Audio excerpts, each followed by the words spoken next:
This week we are going to do two stages, empathize and analyze.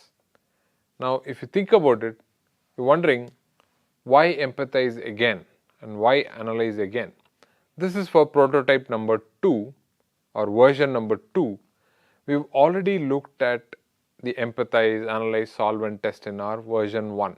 We got a lot of insights out of our interaction with customers, analysis through these two tools, solve using your own creativity and some triggers from the trees methodology, and we built our prototype in test. So why do we need this now?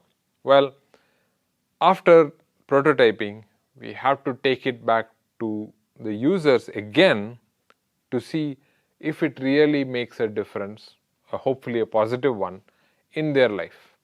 So that's why we repeat empathize in this stage.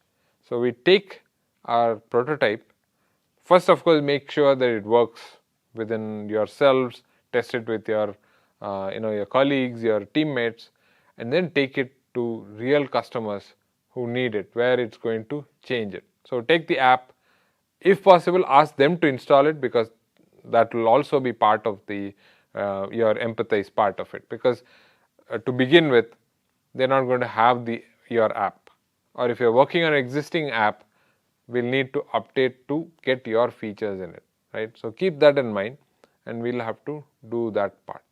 So it's going to involve you interacting with users of a similar persona that we have talked about in the first version of empathize.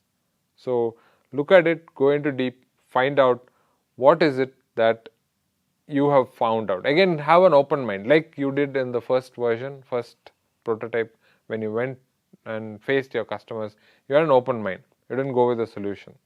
Same story here, look at how they are using it, as if you are observing somebody else's app. Just look at the whole process and make notes, observations. Is their life better than before? If it's worse, what makes it worse? Okay, note that down.